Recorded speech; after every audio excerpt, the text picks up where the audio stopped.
The red sun hung low over the planet Hest 9, turning the rocky desert into a sea of burning light. Ethan Cross drove his old mining crawler across the dunes, its engine rumbling like an old beast. He was used to the silence, used to the loneliness. For 3 years he had lived alone, digging for ore that no one cared about anymore. Every day felt the same. Wake up, eat something dry and tasteless, check the mining drills, and listen to the endless wind outside. Ethan sometimes spoke to himself just to hear a voice. He had once worked with other miners, but the company had pulled out long ago. Only a few men stayed behind. Ethan was one of them, too stubborn to leave, too tired to start again somewhere new. That evening, as he drove toward his cabin, a sudden gust of wind hit the crawler. Dust covered the windshield. Ethan slowed down, frowning. The storm was not on the scanner. It came out of nowhere, like the planet itself had changed its breath. Through the dusty window, he saw something strange, a shape standing tall in the storm. At first, he thought it was a pole, maybe an old sign from a mining camp. But as he got closer, the shape moved. Ethan stopped the crawler and stepped out. The wind pulled at his clothes, throwing sand into his face. He lifted his visor and stared. There, tied to a metal pole, was a girl. She hung limply, her wrists bound by a rough rope. Her skin was pale with a faint blue glow that shimmered even under the dust. Her long silver hair fluttered like thin threads of light, and around her neck a metal sign clinked softly in the wind. Ethan brushed away the dirt on the sign and froze. It read, "The Baron never forgives." He felt a coldness crawl down his spine. The Baron was a name every miner feared, a man, or maybe a monster, who ruled the far sectors with his private army. If someone had been left here with that message, it meant only one thing: punishment. Ethan looked around quickly. The desert stretched empty in all directions. He saw no footprints, no ships, no people. Only the girl. "Hey," he said, stepping closer. "Can you hear me?" No answer. Her head hung low, her body still. Ethan pulled a knife from his belt and cut the rope. The girl fell into his arms, light as a feather. He checked her pulse. It was weak, but there, she was alive. Then from far away he heard a sound, low and mechanical. Engines. He turned toward the horizon and saw small lights flickering through the storm. Patrol drones. The Baron's scouts. "Damn it," he whispered. He carried the girl to his crawler, laying her on the seat. The sign still hung from her neck, the letters glinting cold and sharp. Ethan threw it into the back and started the engine. The crawler roared to life. The drones were getting closer. He could see them now, dark shapes against the red sky. They moved fast, scanning the ground with bright white beams. Ethan turned off the crawler's lights and drove into a canyon path, hoping the rocks would hide him. Inside the cabin, the girl stirred. Her lips parted slightly and a soft sound came out. It wasn't English, not fully, but he could understand some words. "Please. Don't take me back." Ethan slowed down. "You're safe," he said quietly. "I'm not taking you back." Her eyes opened just a little. They were bright, glowing silver like melted metal. For a moment, Ethan forgot to breathe. "What's your name?" he asked. She looked confused, trying to remember. Then she whispered one word before her eyes closed again. "Lyra." The crawler jolted over the rocks, and Ethan looked at her again. Her skin shimmered faintly. It wasn't normal. No human looked like that. The storm outside grew stronger, the sky flashing with distant lightning. Ethan drove through it, trying not to think about what he had just found. A human girl would never survive out here. But this wasn't a human girl. He reached his small cabin just before nightfall. The metal walls creaked in the wind as he carried Lyra inside. The air smelled of oil and rust. He laid her gently on his bunk, covered her with a blanket, and sat beside her. For a long time, he just watched her breathe. Every now and then her skin glowed brighter, as if something inside her was alive. Ethan rubbed his face and sighed. "What the hell are you?" he whispered. He didn't know why he had helped her. Maybe it was the loneliness. Maybe it was the sign that made him angry. The cruelty of it. Outside, lightning flashed again, lighting up the barren land. Ethan thought about the words. The Baron never forgives. Who was she running from? Why would someone leave her out there like that? He didn't have the answers yet. But deep inside, he felt a warning. His quiet, lonely life on Hest 9 had just ended. In the silence of the night, the girl moved slightly. Her voice was weak but clear. "He's coming," she whispered. "The Baron will come for me." Ethan looked toward the window where red dust swirled in the distance. The wind howled like a living thing. Something told him she was right. And for the first time in years, Ethan Cross felt fear. The night on Hest 9 was silent, but it was not peaceful. The wind moaned across the rocks like a ghost searching for its body. Inside the small cabin, Ethan Cross could not sleep. The girl, Lyra, lay on his bed wrapped in a gray blanket. Her breathing was shallow but steady. A soft blue glow pulsed under her skin with every breath, lighting up the dark room like quiet waves. Ethan sat by the heater, watching her. He had seen strange things in the mines, creatures in the tunnels, ghost lights in the dust storms, but never a living being like her. He picked up the metal sign from the table. "The Baron never forgives." He turned it over again and again. The letters were burned into the steel.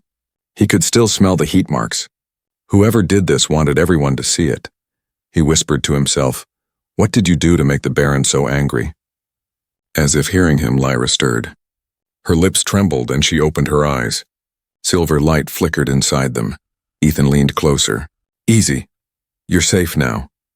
Her voice was soft, broken, like someone who hadn't spoken in a long time. "You are human?" "Yes," he said. "Miner, name's Ethan." She looked around the cabin, frightened. "This place, not safe." "The Baron's men, they hunt, I figured," Ethan said. "They were out there tonight." Lyra tried to sit up but winced in pain. Ethan noticed small metal lines running along her neck and down her arm, like silver veins glowing beneath the skin. They moved when she breathed. He frowned. "You're hurt.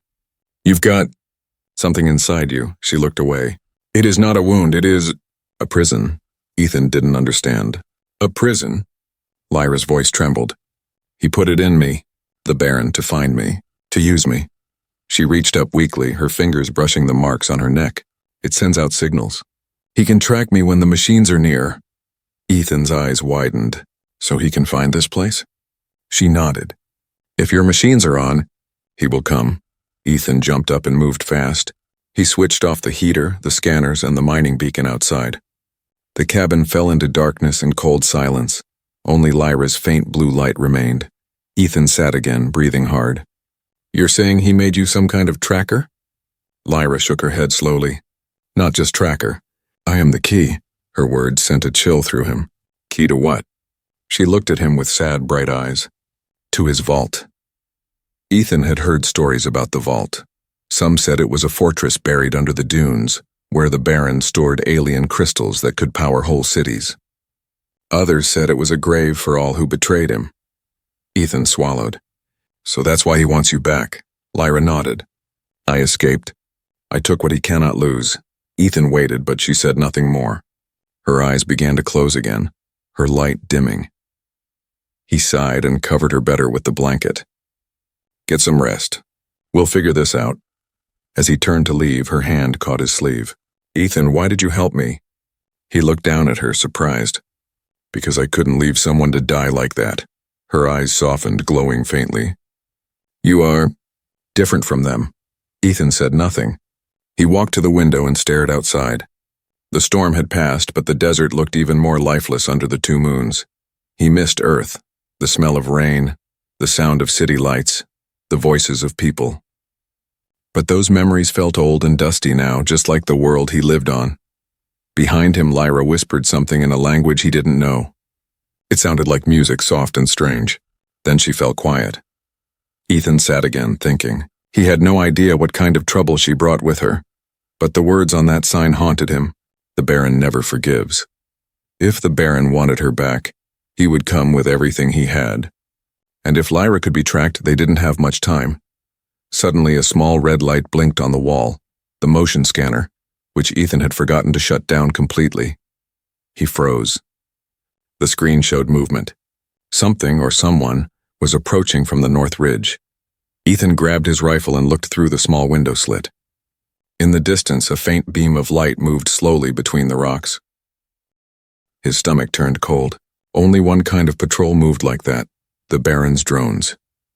He turned to Lyra, whispering, "They found us." She opened her eyes, weak but calm. He always finds me. Ethan looked at her glowing skin and the strange silver veins running down her arm. For the first time, he realized he was not just hiding a stranger. He was hiding a weapon, or maybe something even more dangerous. He shut off the last lights and pressed his ear to the wall. The low hum of engines grew louder. In the distance, the red beam swept closer. Ethan tightened his grip on the rifle and whispered to himself, "Well, Baron, let's see if you forgive bullets." Outside, the night began to scream again. The morning came cold and red, painting the desert with long shadows.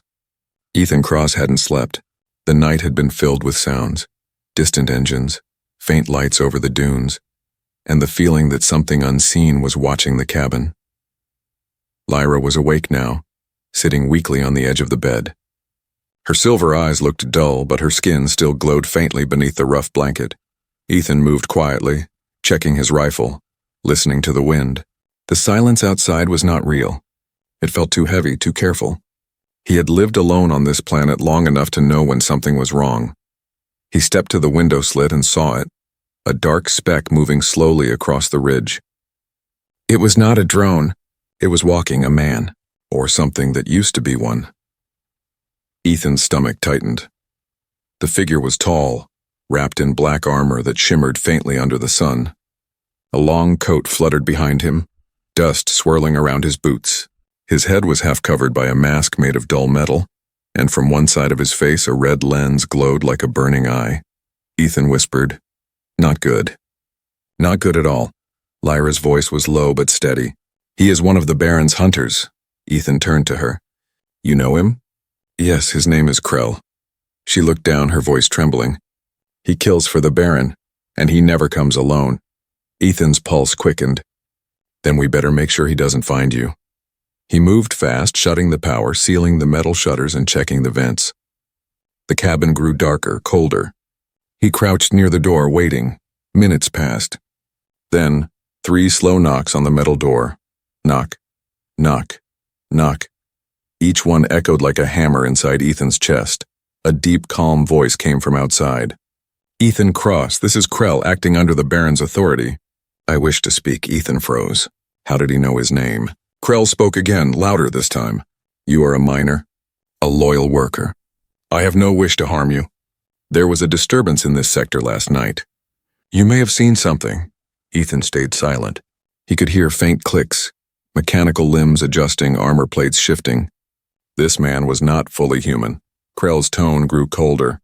"If you have nothing to hide, then open the door." Ethan took a breath and whispered to Lyra, "Stay quiet. Don't move." He unlocked the door halfway and stepped into the dusty sunlight. Krell stood only a few steps away, tall and still. His red lens scanned Ethan's face. The other half of his face, what was left of it, looked burned, rebuilt with metal and wires. "Good morning," Krell said, his voice like dry gravel. "You are alone here?" Ethan forced a casual tone. "Yeah, just me. Been that way for a long time." Krell tilted his head. "Strange. My sensors showed 2 heat signatures inside your shelter." Ethan's heart skipped. "That's probably the heater." "Old system runs hot." Krell said nothing. His red eye flickered, scanning the ground, the walls, the air itself. "Storm last night," Ethan said quickly. "Nearly tore my crawler apart. Didn't see anyone out there." Krell turned slightly, as if listening to something distant. "A storm can hide many things," he said softly. "But it cannot hide truth." Ethan felt sweat on his neck. "You done asking questions?" Krell smiled. Or maybe the metal mask bent into something like a smile. "For now." He took one slow step closer. "You're a brave man, Ethan Cross. I like that. The Baron likes brave men too, until they lie." Ethan's hand moved near his belt where his small blaster rested. "Then I guess I'll try not to lie." Krell's lens flashed red for a moment, then dimmed.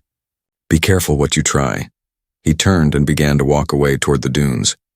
For a moment, Ethan thought he was gone. Then he saw Krell reach into his coat and drop something small into the sand near the crawler, like a coin but glowing faintly red. A beacon. Ethan's breath caught. Krell didn't believe him. When the hunter disappeared into the distance, Ethan shut the door fast and ran to the crawler. The small red light blinked under the wheel. He picked it up carefully. The device hummed softly, pulsing like a heartbeat. Lyra came to the door, weak but alert. He marked you. Ethan nodded grimly. Yeah, which means he's coming back. Lyra touched the metal with her glowing fingers. The beacon sparked and died, smoke rising from it. He can still trace my implant, she said. He will not stop. Ethan looked at her. Then we leave now. Lyra hesitated. Where can we go? The Baron controls every outpost. Ethan loaded supplies into the crawler. We'll go where his men don't, into the storms. You said they can't track you there, right? Lyra nodded slowly. The energy storms block signals, but they are deadly. Ethan gave a small grin. So are we. Outside, the wind was rising again, lifting the red dust into spirals. Somewhere beyond the ridge, the hunter named Krell watched through his scope, his red eye glowing brighter. He spoke into his comm quietly. Target confirmed. The girl lives. The Baron will want her back. And as the desert screamed under the rising sun, Ethan and Lyra drove into the storm, unaware that a war had just begun. The wind was alive that night. It didn't whisper. It screamed. Ethan Cross gripped the crawler's controls with both hands as the storm roared around them, turning the desert into a sea of red dust and lightning. The metal beast rattled under the wind's fury, but he didn't slow down. Behind them, the sky burned with white flashes. The Baron's drones had found their trail. Lyra sat beside him, her face pale but glowing faintly through the storm's shadows. Her silver eyes darted to the scanner on the dashboard. They're closing in, she said. 3 machines, Ethan cursed under his breath. Hold on. The crawler dived between rock pillars jutting out of the sand like broken teeth. Explosions followed close behind, sharp flashing bursts that lit up the storm for an instant before being swallowed again by the wind. One of the drones swooped low, its red eyes cutting through the dust. Ethan jerked the wheel hard, scraping the crawler's side against stone. Sparks flew. The machine howled but kept moving. Lyra reached out her hand, the silver lines under her skin glowing brighter. I can blind them, she said weakly. Ethan looked at her, half shocked. You can what? She didn't answer. Her eyes went white, and a thin pulse of blue light spread from her fingertips, rippling through the storm like waves. The drone above them twitched midair, its lights flickering, and then it spun out of control and crashed into the sand behind them. But Lyra slumped back in her seat, gasping for air. Hey, stay with me, Ethan shouted, shaking her shoulder. What did you do? Her voice trembled. Used my energy. The implant drains me when I fight back. Ethan's heart pounded. He turned the crawler into a narrow canyon where the storm hit hardest. The walls were tall and jagged, cutting the wind just enough to give them cover. He shut off the engine and listened, only the sound of thunder and the howl of sand. No engines, no drones. For now, they were safe. Ethan reached for the med kit and tore it open, handing her a water pack. Drink, he said softly. She obeyed, her hands shaking. You should not have helped me, she whispered. He will hunt you now, too. Ethan gave a dry laugh. Story of my life. Lyra's glow dimmed to a faint shimmer. She leaned back and closed her eyes. You don't understand who he is, Ethan. The Baron. He is not just a man. He has lived for hundreds of years. He keeps his life by stealing it from others. Ethan frowned. You mean he uses your kind? She nodded slowly. He takes the Saren's energy. Our light feeds his machines, his body, his empire. The word light echoed in Ethan's head. He looked out through the cracked windshield at the flashes dancing across the sky. You said your implant connects you to him. Can we break it? Lyra shook her head. Maybe, but not here. There is an ancient place under these sands. My people built it long ago. If we reach it, I can sever the bond. Where? Ethan asked. Her eyes opened again, glowing faintly. West, past the Iron Canyon. But no human ever returns from there. Ethan smiled tiredly. Good thing I'm not most humans. He restarted the crawler, the engine groaning back to life. The storm had grown worse, sand hitting the metal like bullets. He pushed forward, trusting her directions, trusting his gut, trusting anything that wasn't fear. After an hour of fighting through the storm, the scanner beeped. A signal flickered on the screen, a structure buried beneath the desert. Ethan slowed the crawler. That it? Lyra nodded weakly. It's beneath us. They stepped out into the storm, the sand stinging their faces. Lyra pointed at a rock shaped like a broken spear. The entrance is there. Ethan brushed away the sand with his gloves until he found something, metal. A hatch. Old alien. covered in strange glowing symbols that matched the ones under Lyra's skin. She placed her hand on the center of the hatch. The markings came alive with light, spinning in slow circles. The ground trembled and a deep grinding sound rose from beneath. A doorway opened leading into darkness. Ethan looked down the steps that disappeared into the ground. "Ladies first," he said, forcing a grin. Lyra managed a small smile. "You humans always joke at the edge of death. Helps with the nerves." They stepped inside and the door sealed behind them. The storm's noise vanished. Silence swallowed everything. The passage was narrow, lit only by Lyra's glow. Strange carvings covered the walls, spirals, eyes, and stars. Ethan ran his fingers over them. "This place, it's old, it's sacred," Lyra whispered. "My ancestors built it to protect our light from humans like him." They reached a wide chamber filled with faint blue light. In the center stood a massive crystal structure humming softly. Lyra's eyes filled with tears. "This is it, the core of our world." Ethan stepped closer. "Can it help you?" Before she could answer, a voice echoed from the shadows, a deep, calm voice that made Ethan's blood run cold. "I told you, Miner," it said. "The Baron never forgives." Ethan turned sharply, rifle ready. From the darkness, two red eyes shone like fire. Krell had found them. The storm outside roared on, but down here another storm was about to begin. The ancient chamber trembled as dust fell from the ceiling. Krell stepped forward, his armor reflecting the soft blue glow of the alien crystal. The red light in his mechanical eye painted sharp streaks across the walls.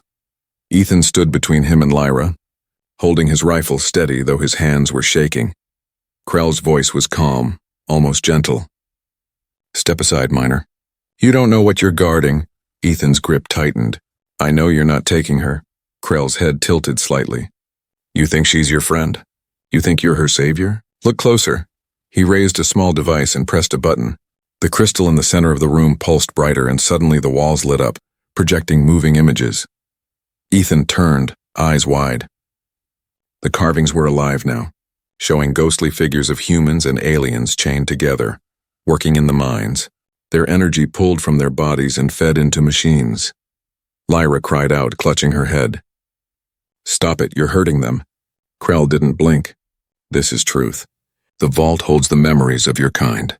The Saren were not victims. They were the architects of this world. Ethan frowned. "What are you talking about?" Krell took another step forward. Before the Baron ruled, the Saren ruled. They used human labor to power their cities. The Baron only reversed the chain. Lyra shook her head, tears streaming down her glowing cheeks. "That is a lie. We built harmony." "He turned it into horror." Krell's lens flashed red. The Baron showed mercy. "You call it horror." Ethan fired a warning shot, the blast echoing through the chamber. "That's enough." The beam hit the crystal and scattered light across the room like shattered glass. For a second, everything froze. Then the ground split open beneath them. Lyra screamed as the floor gave way and the three of them fell into the darkness below. When Ethan opened his eyes, the air was colder. He was lying on a metal floor surrounded by dim blue light. The place was enormous, an underground maze filled with tall glass tubes. Inside each tube floated motionless bodies, human and Saren alike, trapped in glowing liquid. Ethan's breath caught. "What is this place?" Lyra stood beside him, her glow flickering weakly. "The vault," she whispered. "He keeps them here. My people, his experiments, his army." Krell landed nearby, armor cracked but still working. He looked around slowly, his expression unreadable. "So this is where he hides them," he muttered. "Even I was never allowed here." Ethan walked to one of the glass pods. A man was inside, a miner like him, but his skin shimmered faintly blue, veins glowing with light just like Lyra's. Lyra touched the glass, trembling. "He's changing them, humans, into Saren." Ethan stared, horrified. "Why? To live forever," Lyra whispered. "He uses our light to make himself immortal. The Baron steals from both kinds now." Krell turned toward them. "Then he is no longer human. Nor Saren." Ethan looked at him sharply. "You sound like you hate him too." Krell's mechanical voice softened. "I was his first experiment." He pulled off part of his mask, revealing half a face burned and twisted with metal lines. He called me his success. I call it my curse. For the first time, Ethan saw pain in those cold red eyes. Before he could speak, the air filled with a low hum. A massive gate at the end of the hall began to open. A bright white light spilled in, and from the glow stepped a tall figure draped in black armor, his movements slow and precise. His face was hidden behind a silver mask shaped like a skull. The Baron had arrived. His voice echoed through the chamber like thunder. "My pets, my failures, you bring me back what is mine." Lyra took a step back, fear shining in her eyes. "You will not touch me again," the Baron chuckled. "You think I want you?" "No, Lyra. I want what sleeps inside you." He raised his hand, and the glass pods around them began to hum. The bodies inside twitched as light spread from Lyra's skin to theirs through invisible threads. Ethan aimed his rifle, but the Baron didn't even flinch. "You cannot stop this, Miner. You are standing inside the heart of my creation. Every breath you take here belongs to me." Krell moved suddenly, stepping in front of Ethan. "Not anymore." He turned his gun on the Baron and fired, a red beam cutting across the chamber. It hit the armor, but the Baron only staggered, laughing. "Still loyal, old friend." The ground shook as machines came to life. Blue sparks climbed the walls. The pods began to crack. Ethan grabbed Lyra's hand. "We need to move now." Lyra hesitated, her eyes fixed on the glowing crystal core above the Baron.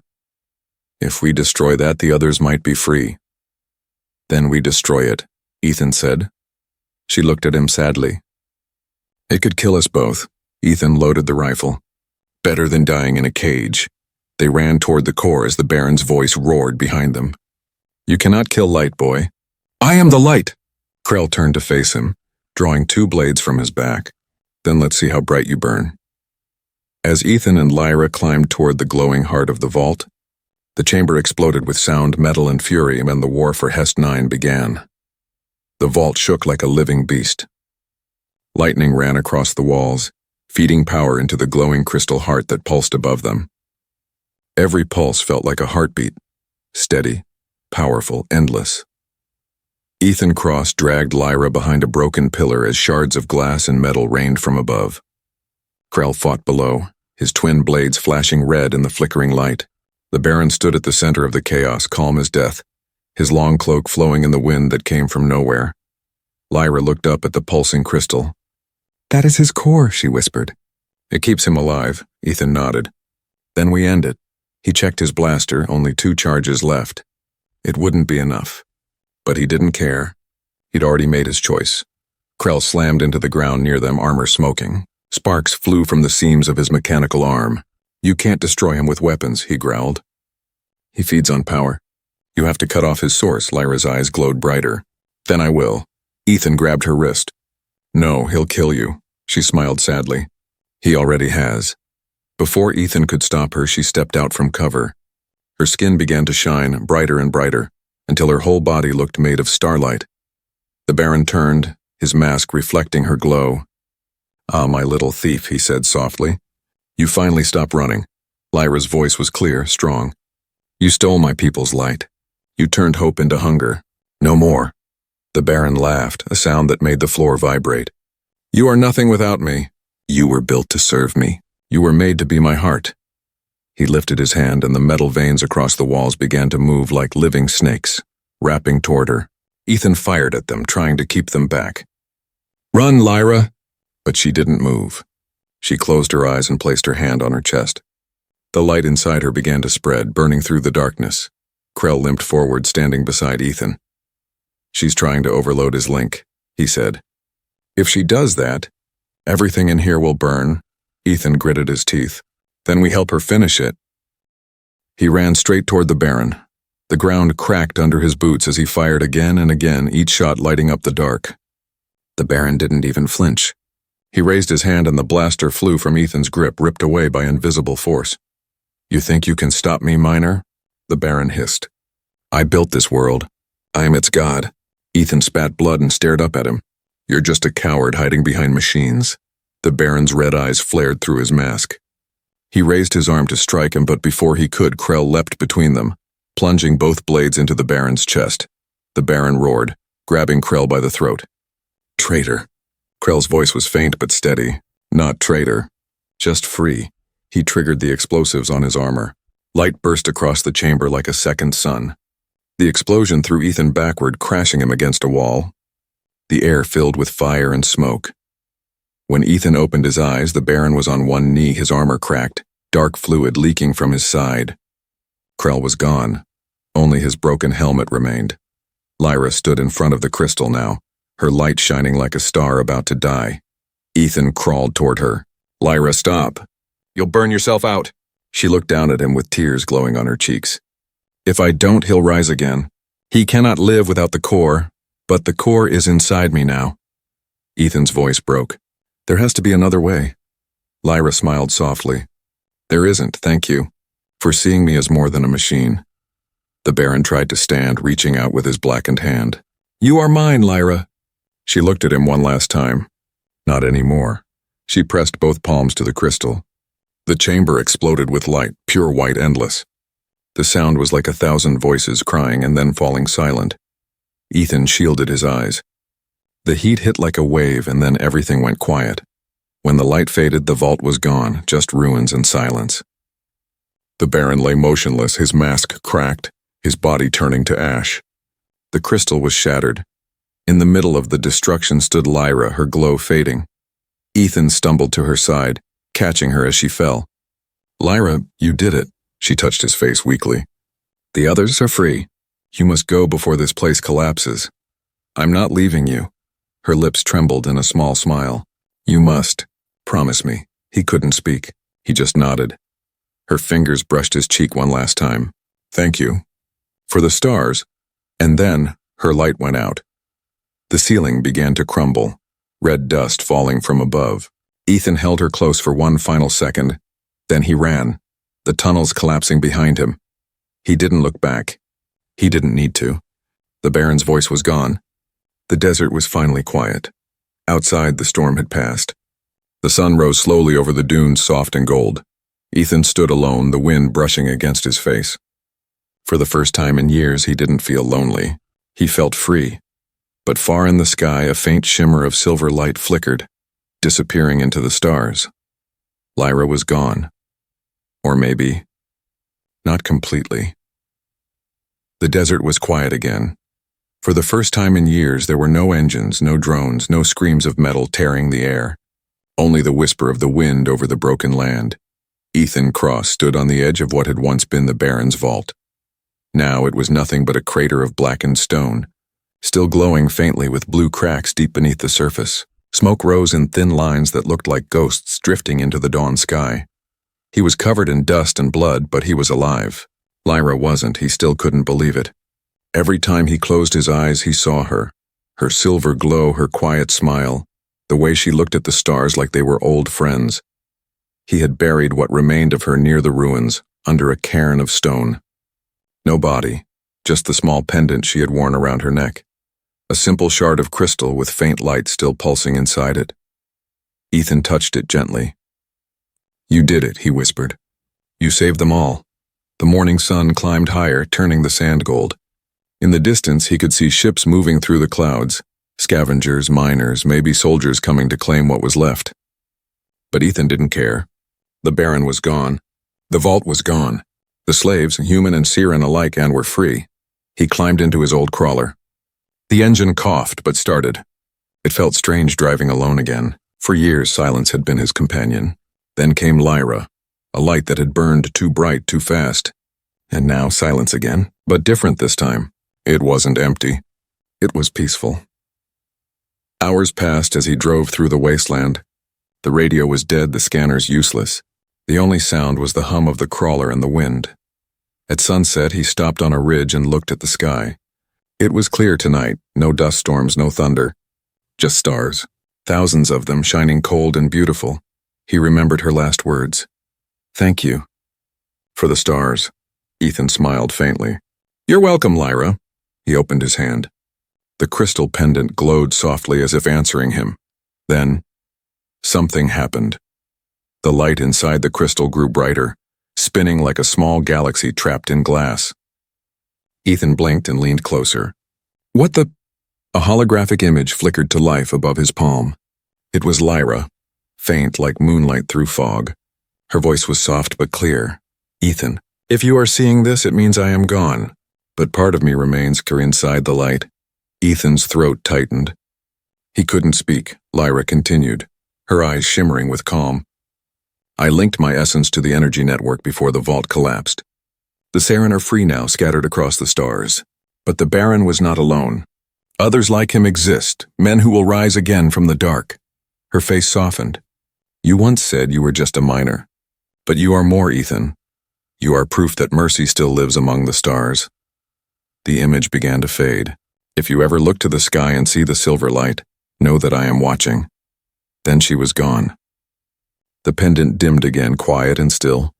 Ethan sat there for a long time, staring at the horizon. The wind blew softly across his face, carrying the last warmth of the dying sun. He looked up at the stars, and for a moment, he thought he saw it. A faint silver shimmer moving slowly across the sky like a living comet. He smiled. Goodbye, Lyra. He started the crawler and turned toward the distant lights of the northern colonies. Maybe he could start again. Maybe he could tell someone what happened here. Tell them about the Baron, about the vault, about the girl who glowed like starlight. He didn't know what waited for him out there. But for the first time in a long time, he wanted to find out. As he drove into the night, the wind carried his words away into the dark. The Baron never forgives, he murmured. But she did. The crawler rolled on across the sand until it became a small dot under the stars. The desert was quiet again, but somewhere, far beyond the red horizon, a new dawn was rising. And in that dawn, among the scattered fragments of crystal and memory, a single spark of light blinked alive, floating upward, chasing the stars. Lyra's light. Still alive. Still watching.